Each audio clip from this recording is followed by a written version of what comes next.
어린 시절 공장에서 시작된 사. 이재명은 1964년 12월 22일 경상북도 안동시에서 태어났습니다. 그의 유년기는 경제적으로 매우 어려웠습니다.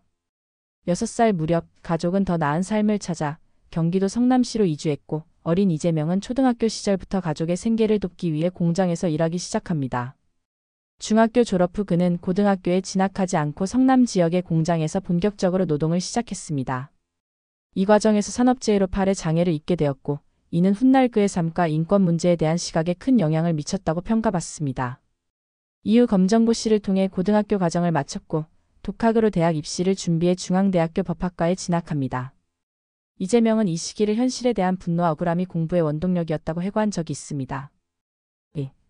인권 변호사로서의 첫걸음.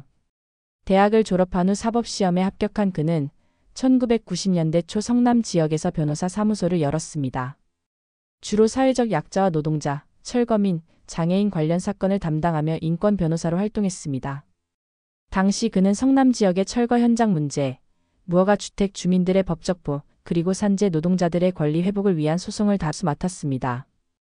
특히 무상변론을 자주 했던 점이 지역사회에서 주목받기 시작한 계기가 되었죠.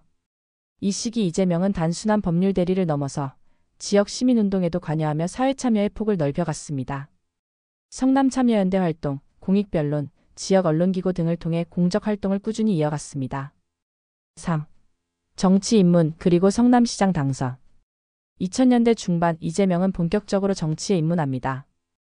2008년 18대 총선에 통합민주당 후보로 분당갑에 출마하지만 낙선합니다. 그러나 정치활동을 멈추지 않았고 2010년 지방선거에서 성남시장에 당선되며 첫 공직을 맡게 됩니다. 성남시장으로서 그는 강도 높은 재정개혁 정책을 펼쳤습니다. 대표적인 사례로는 성남시 모라토리엄 선언이 있습니다. 당시 성남시의 재정난을 이유로 각종 사업을 중단하거나 축소하고 민간 투자 사업을 철회하는 등 과감한 구조조정을 단행했습니다. 이후 무상복지 정책을 전면적으로 시행하며 주목받습니다. 무상급식, 무상교복, 청년배당 등 기존 복지관행과는 차별화된 정책으로 전국적 관심을 끌게 됩니다. 동시에 논쟁도 불러일으켰고 지지와 반대가 뚜렷하게 갈렸습니다. 4. 경기도지사 시절 전국적 인물로. 2018년 그는 경기도지사 선거에 출마해 당선되며 전국적인 정치 무대에 진출하게 됩니다. 경기도지사 시절의 주요 키워드는 기본소득, 재난기본소득, 공공개발 등이었습니다. 특히 코로나19 팬데믹 당시 시행한 경기도 재난기본소득 지급은 전국 단위로 기본소득 논쟁을 촉발시키며 많은 관심을 모았습니다. 해당 정책은 전국 지자체가 앞다퉈 유사 정책을 추진하게 되는 계기를 마련했으며 동시에 예산의 사용 방식, 행정의 효율성 등 다양한 논점에서 평가를 받았습니다. 또한 공공개발 이익 환수와 관련된 강경한 입장을 보이며 국회와 중앙정부의 제도 개선을 촉구하는 목소리도 냈습니다. 이런 행보는 지방정부 수장의 한계를 넘어서 차기 대권 주자로서의 가능성을 언론과 정치권에 인식시키는 계기가 되었습니다. 하지만 이 시기부터 그의 정책뿐 아니라 과거 이력과 관련된 논란이 지속적으로 제기되며 언론의 집중 조명을 받습니다. 가족 관련 문제, 사생활 논란, 공직자 재산 신고, 발언의 수위 등이 반복적으로 보도되며 긍정적 평가와 부정적 시각이 동시에 확대되었습니다. 대선 후보로의 도전. 이재명은 2021년 더불어민주당의 제20대 대통령 선거 후보로 선출됩니다. 이 과정에서 그는 기본소득, 기본주택, 기본금융 등 일명 기본 시리즈를 핵심 공약으로 내세웠습니다. 이러한 정책은 청년층과 사회적 약자 계층에 초점을 맞췄다는 평가를 받았으며 동시에 재정 건전성과 실현 가능성을 두고 뜨거운 논쟁이 일었습니다. 후보 경선 과정에서는 당내 경쟁자들과의 치열한 접전 끝에 본선행을 확정했고 본선에서도 여권 단일 후보로 국민의힘 윤석열 후보와 경쟁하게 됩니다. 2022년 3월 9일 치러진 대선 결과 이재명 후보는 0.73%표 차이로 패배하게 됩니다. 이는 대한민국 헌정 사상 가장 적은 표 차이로 패배한 대선으로 기록되었습니다.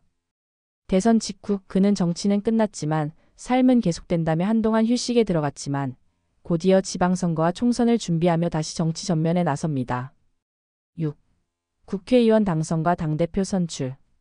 2022년 6월 그는 인천 계양을 보궐선거에 출마해 당선되며 국회의원으로 입성합니다.